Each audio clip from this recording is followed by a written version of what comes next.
아나운서 이창훈입니다.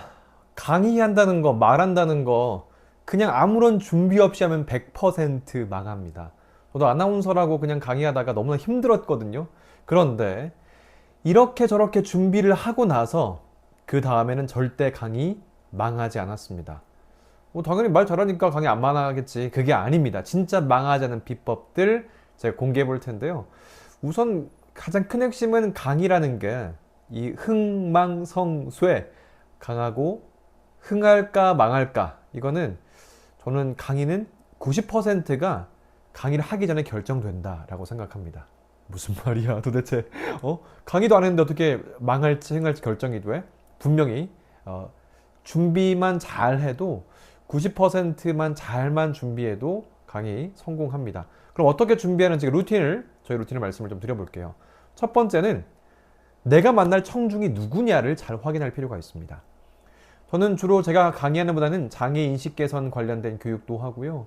또는 이렇게 스피치를 사람들에게 알려주는 스피치 코칭 관련된 교육도 하고, 또 아나운서가 어떤 직업인지 이런 직업 관련된 교육도 가끔 하고 있습니다. 이렇게 크게 보면 세 가지 분야로 나눠서 강의를 하고 있는데, 만나는 대상이 다릅니다. 뭐 유치원 학생들부터 유치원, 초, 중, 고, 교장 선생님, 그 다음에 7, 80대 어르신까지 다양한 유형들을 만나게 되거든요. 내가 만날 대상이 누군지를 모르면, 그걸 알지 못하면 기본적으로 청중에 대한 예의가 없는 거죠. 저에게는 유치원 학생들이 정말 힘든 상황이었습니다. 제 목소리도 그렇고, 제가 쓰는 말도 그렇고, 좀 어린이들한테 다가가기에는 좀 나는 자신이 없었어요. 그런데 하다 보니까 되더라고요. 우선 전 말투부터 다르게 합니다. 저 어른들한테 말할 때는 네, 지금부터 강의를 시작하겠습니다. 이창훈입니다. 이렇게 말하다 하면 안녕! 이렇게 톤을 올리는 거죠. 반가워, 안녕! 이렇게 올리면서 조금 더 어떻게 말해야 쉬울까? 나의 장애를 어떻게 말해야 쉬울까? 뭐 어른들은 여러분들이 저희 눈을 보면 아시겠지만 이렇게 말하겠지만 저는 눈이 안 보여요. 진짜 안 보여요. 자, 선생님의 눈은 손과 귀 이렇게 하면서 뭔가 좀 따라할 수 있는 액션들을 많이 추가하는 거죠. 그렇게 내가 만나게 될 대상을 정확히 알아야만 강의의 방식과 접근 상황이 많이 달라질 수 있다. 내가 만날 사람이 누군지 꼭 확인하는 게 매우 중요하다라는 게 첫 번째 이야기고요. 두 번째는 흐름을 어떻게 만들어 갈 거냐. 그게 굉장히 중요하잖아요. 우선 저는 강의를 시작하면서 여러분이 만날 사람, 이창훈이라는 사람이 누구인지를 먼저 알려줍니다. 첫 번째로는 강의할 때 전 항상 영상을 틀거든요. 제게 어둠은 어둠이었습니다. 이러면서 제가 예전에 감사하게도 만들어진 영상을 좀 틀고 나서 나는 시각장애를 가진 사람이고 아나운서다라는 부분들을 충분히 사람들에게 좀 어필을 하는 거죠. 그렇게 내가 누구인지를 상대방에게 각인을 시켜놓고 그 다음에 강의를 한다. 여기에서 핵심은 청중들과 규칙을 만드는 거예요. 네, 어떤 규칙이냐? 난 여러분들이 보이지 않기 때문에 여러분들은 이렇게 뭔가 아이 컨택을 절대 할 수 없으니 음성으로 소리로 아이 컨택을 해라. 그렇게 박수도 치고 약간 방청객 모드처럼 이야기를 하라 이런 얘기들 많이 하거든요. 그러면서 저에게 이렇게 해주시면 좋습니다. 강의 시간 5분 짧아질 수 있어 이런 식으로 나름대로 이제 딜을 하는 거죠. 다른 말로 표현하면. 그러면서 청중과의 나름대로의 규칙, 오늘 강의에서 이런 부분들에 대해서 같이 협의하면 좋겠다라고 나름대로의 규칙들을 만들어가는 게 되게 중요해요. 그리고 저는 오늘 내가 무슨 얘기를 할 건지 프리뷰를 먼저 합니다. 오늘 내용은 이런 것들을 할 거예요. 이런 것들을 할 거니까 쭉 저희 이야기를 따라와 주십시오. 약간 가이드를 먼저 머릿속에 난 이런 얘기 할 거니까 따라와 라고 해서 넣어줍니다. 제가 준비한 내용들을 해요. 마지막에 저는 아재 개그로 마무리를 합니다. 어떤 아재 개그지? 나중에 한번 제가 강의 영상들, 직접 강의 현장에서 찍은 영상들을 가지고 쇼츠로 마무리 어떻게 아재 개그 하는지 올려드려 볼게요. 그러면 자료 준비를 어떻게 하느냐? 중요하잖아요, 자료 준비.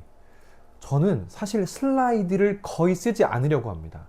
많은 분들은 뒤에다가 아무래도 시각 자료를 활용했을 때 청중들과의 교감, 청중들이 잘 이해하고 그들의 마음속에 뭔가 남기는 게 되게 잘 된다고 표현을 하잖아요. 저는 시각자료를 거의 쓰지 않고 아까 말씀드렸던 것처럼 처음에 머릿속에 내가 뭘 할 건지를 넣어준 다음에 계속해서 그것들을 반복, 반복, 반복, 반복. 그래 똑같은 말을 하면 재미없잖아요. 다른 말로 계속해서 머리에 팍팍팍팍 넣어주는 일을 한 거예요. 거기에서는 주로 체험하는 교육들도 하고요. 또 여기는 뭐 제가 가진 보조 도구들을 활용할 수도 있을 것이고, 제가 직접 움직여서 사람들과 접점을 갖게 할 수도 있을 것이고, 또 영상을 활용해서 한 번도 경험해 보지 못한 나름대로의 스페셜한 체험 교육도 진행을 하면서 눈을 슬라이드에 두지 않고 나에게 둘 수 있도록, 그리고 각자의 머릿속에 뭔가 계속해서 내가 심어준 이야기들이 그 구조대로 흘러갈 수 있도록 그렇게 이야기를 준비합니다. 슬라이드를 거의 쓰지 않고 체험과 나의 말과 행동과 질문과 퀴즈와 여러 가지 다양한 부분들을 활용해서 제가 이야기를 나누고 있다. 자료 준비는 영상 그리고 좀 보조 도구들을 많이 활용하죠. 약간의 뭐 지금 2, 30년 전에 했던 많이 시청각 교육들을 활용한다라고 느껴보시면 될 것 같아요. 네 번째는 현장이 되게 중요합니다. 리허설을 꼭 해야 돼요. 공간이 좀 더 뭐 체육관인지 일반 교실인지 마이크는 잘 나오는지 내가 준비한 영상은 잘 나오는지 제가 확인할 수 없잖아요. 저와 함께 가게 되는 활동 지원사라든지 지원 인력과 함께 가서 영상이라든지 구조가 잘 나오는지를 미리 먼저 확인을 합니다.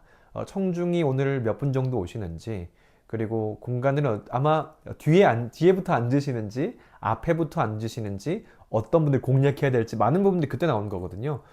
그래서 저는 공간에 대한 세팅, 그리고 물이 어디다 놓을 수 있나, 음료라든지 물이나 주변의 상황 컨디션, 뭐 이렇게 다양하게 무엇을 할 수 있는지, 예를 들어서 그 공간에 피아노가 있다 라고 하면 여러분 제가 피아노 한번 쳐드릴까요? 이런 식으로 그 공간에 따라서 내가 더 추가하고 현장에서 적용할 수 있는 게 뭔지 알면 더 떨지 않고, 원래 안 떨긴 하지만 일들을 제가 맡은 강의를 잘 할 수 있다 라고 말씀을 드렸습니다.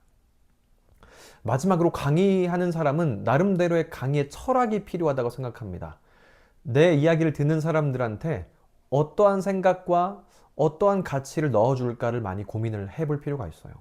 그런데 제가 가장 많이 하는 표현은 새로 고침이란 표현입니다. 말하는 사람이나 내 이야기를 듣는 사람 모두가 어제에 머물지 않고 계속해서 오늘도 또 다른 내 미래의 시간도 계속해서 새로 고침을 할 필요가 있다. 여러분들도 계속 유튜브나 이런 거 다 보실 때 스와이프 해가지고 새로 고침 많이 누르시잖아요. 그런 것처럼 우리의 인식도, 우리의 생각도, 우리의 감각도 늘 새로 고침을 해서 계속 성장하고 나를 또 발견할 수 있는 방향성을 만들어 가야겠다.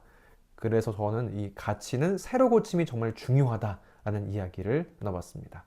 저는 이렇게 이야기들을 준비해서 떨지 않고 망하지 않고 강의를 수행을 하고 있습니다.